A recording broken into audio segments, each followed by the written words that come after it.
What kind of appeal is that? Like, who, like, isn't that the last thing you want is to your porn star talking? Like, you know what I mean? Don't you fast forward through that part? You know, you just want to get to the cocksucking or whatever it is, don't you? At least you're honest about it. Fuck it. I mean, who, like... No, you don't want to see that stuff. You don't want to... How is that shit. Bringing people into oh, I gotta go see this porn star speak. That's like the last thing people want. It is, because I got lumped into that for a long time. Like when I first got here, people would have strippers and comics. I was telling Lee, right on Santa Monica Boulevard, across from this place, that when I first got here, we'd go over there next to a 7-Eleven across from the Strasbourg Theater, or whatever. It's like an acting thing on Fairfax. Yeah. Across from there was like a place, 5340, and on Thursday nights they did comedy and burlesque, but topless at the end. She would take a top off. And the chick that hosted it was a porn star, and it was god-awful. But she had 400 people would show up on fucking Thursday. Well, but why? To listen to her? To watch her. She had... Just because she'd show her boobs at the end? Wouldn't it be more comfortable to sit at home and just Google it up? She would just be with a fucking banging dress on and looking like a lady. The rest of the girls who went up would do like a burlesque type thing. Right. And then at the end... they would take their shirts off, but they didn't have a license, so they had to put pasties on the nipples.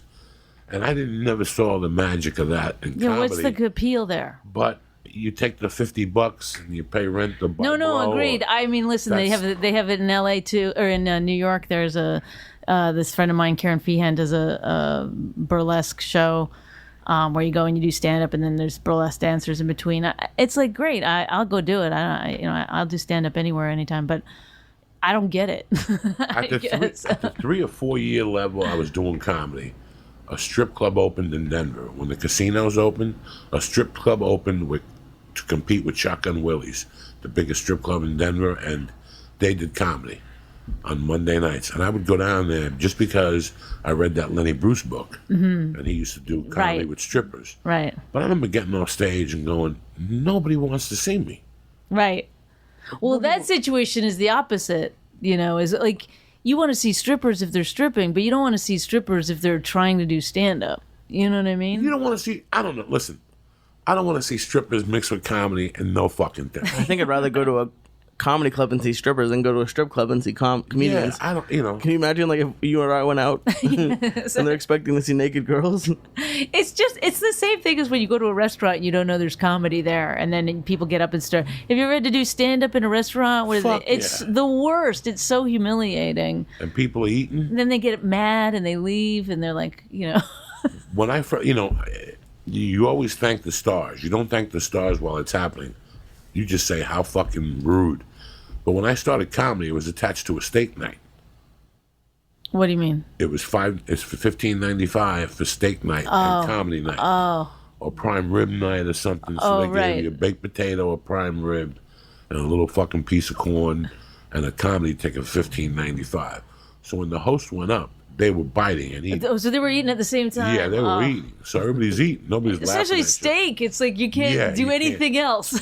You literally can't do anything else but chew. But I also felt bad for the feature act, because the feature act was going through it too. Like they would be getting dessert. Right. This place gave you a shrimp bowl. They gave you a fucking shrimp bowl. Well, that's a pretty good deal, I think. Yeah. Right off the bat, they gave you a shrimp bowl. Unlimited fucking peel and eat shrimp. Which is just disgusting when you think about it. They're getting them from like some country. Yeah, who knows? Yeah, they're getting tons of this shrimp. And you go in there thinking you're Johnny Bananas. You're dipping this shrimp. And then later on you go home. You have a stomach ache for 3 days. I can't imagine that the waitresses or the servers are being quiet either during your show, right? No, it was a nightmare. It was just a nightmare. Looking back at it now, like it made me the comic who I am today. But then I would go home feeling fucking defeated. I still do these shows. I go to, because I don't go on the road because I have a kid. So I do, I do every steak and seafood restaurant in the tri-state area. And if I do well at these shows, I go home. I drive home feeling shitty because I've had to do what I've had to do well. And then if I don't do well, I drive home feeling shitty because you have an ego about it. 10th Planet Kush, it drains the lactic motherfucking acid. People won't cop to it. The health specialists say, no, that doesn't happen, Joey. Yes, it fucking does. I got friends at Harvard, bitch. I'm like, Garth Brooks, I got friends in high places, motherfuckers.